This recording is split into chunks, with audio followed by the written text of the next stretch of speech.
Hello दोस्तों, मैं आपकी राधिका। मेरे यूट्यूब चैनल पे आप सभी का बहुत बहुत स्वागत है। आज मैं आप लोगों के लिए बहुत ही सुंदर सा एक शिव विवाह गीत लेके आया हूँ, जिसमें शंकर भगवान जब राजा हिमांचल के यहाँ बारात लेकर गए थे तो गौरा मैया की माता जी ने जो है देख करके बड़ दंग रह गई कि इस तरह से दूल्हा है, सांप बिच्छू और ये भभूत पूरा शरीर में रमाया, इनकी शादी में गौरा मैया से कैसे करूँगी। वो वापस हो गई, परछने चली लोढ़ा और वो लेकर के कलश रखी, और जिस समय वो लोढ़ा से परछने चली, सांप ने ऐसे फुफकार छोड़ दिया। वो था लोढ़ा थाली लोटा सब वही पटक के और चली आई घर में। कहीं मैं ऐसे दूल्हे से अपनी बिटिया की शादी नहीं करूंगी। पर गौरा मैया को तो पता था। तो देखो गौरा मैया ने कैसी लीला रची है शंकर भगवान के साथ में। बहुत ही सुंदर, बहुत ही भावुक कर देने वाला गीत है। तो बोलो शंकर भगवान की जय हो। हर हर महादेव। आप लोग गीत सुनिए, बड़ा ही प्यारा गीत है, सुनेंगे तभी आनंद आएगा। बालू हीरे तवा से निकले है महादेवा, अरे निकले है महादेवा, चारों ओर जटला हराई रे लाला नामा, अरे चारों ओर जटला हराई रे लाला नामा। बालू हीरे तवा से निकले महादेव, चारी ओर जटला हराई रे लाला नामा, यार चारी ओर जटला हराई रे लाला नामा। शिव जी चले हैं ब्याह करन का, यारे भूतवन से सजी है बारात रे लाला नामा, यारे भूतवन से सजी है बारात रे लाला नामा। तो देखिए भूतों से बारात सजी हुई है, और देख करके लोग क्या कह रहे हैं आप लोग सुनिए।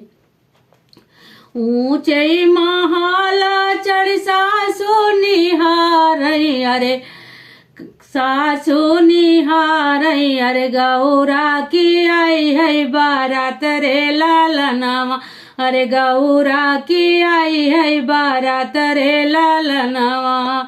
हथवा माली है सासू थाली आया लटवा, अरे परछन चाली है दामाद रे लाला नामा, अरे परछन चली है दामाद रे लाला नामा। हथवा माली है सासू थाली आया लटवा, अरे परछन चली है दामाद रे लाला नामा, अरे परछन चली है दामाद रे लाला नामा। चंदन लगाई सासू आछा छिड़केली, अरे सपवा जे छोड़े फूप कर रे लाला नामा, अरे सपवा जे छोड़े फूप कर रे लाला नामा। चंदन लगाई अछता छिड़कली, सपवा जे छोड़े फूप कर रे लाला नामा, यारे सपवा जे छोड़े फूप कर रे लाला नामा। फेंकी देली थलिया, यार फेंकी देली लोड़ावा, यार फेंकी देली कलसा के पानी, अरे फेंकी, अरे देखो, अरे गौरा हड़पली की माड़ा रे लाला नामा।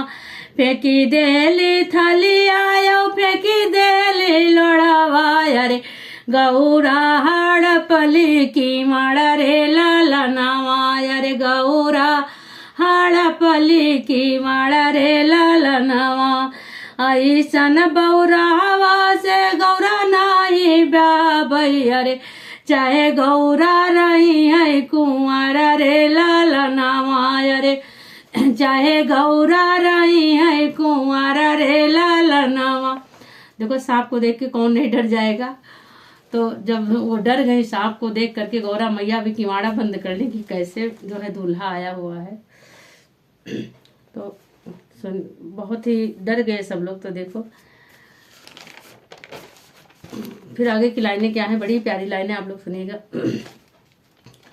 माखी कई भेस दई के गौरा जे उड़ली, अरे बैठी है शिव के कान रे लाला नामा, अरे बैठी है शिव के कान रे लालनवा मखिया के भेष धई के गौरा जे उड़ली अरे बैठी है शिव के कान रे लालनवा।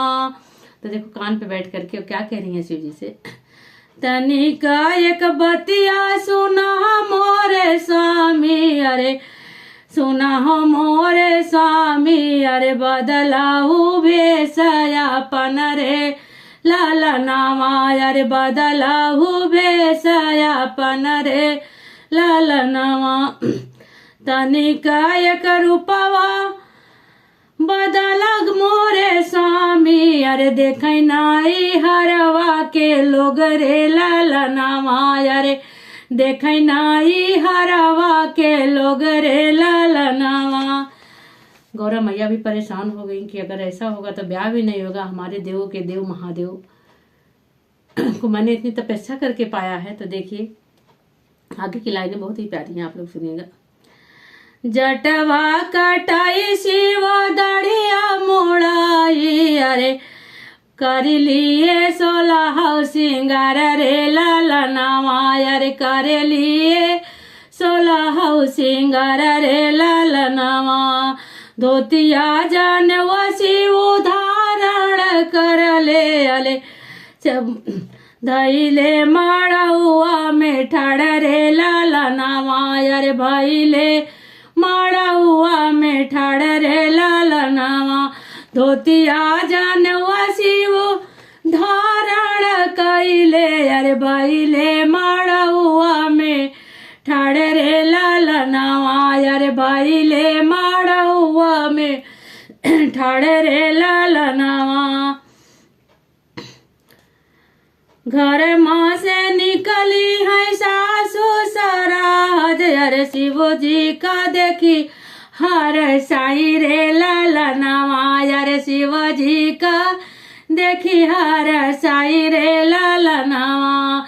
घरवा से निकली है सासू ये सराज अरे शिव जी का देखी हर साई रे लालनवा अरे शिव जी का देखी हर साई रे लालनवा। ऐसा सुंदर बर से गौरा बिया भैया नहीं रही है गौरा कुंवर रे लालनवा अरे नहीं रही है गौरा कुंवर रे लालनवा। तो बोलो शंकर भगवान की जय। वो शंकर भगवान अपनी लीला दिखा रहे थे। तो देवों के देव महादेव की जय जयकार करिए और बताइएगा गीत आप लोग को कैसा लगा।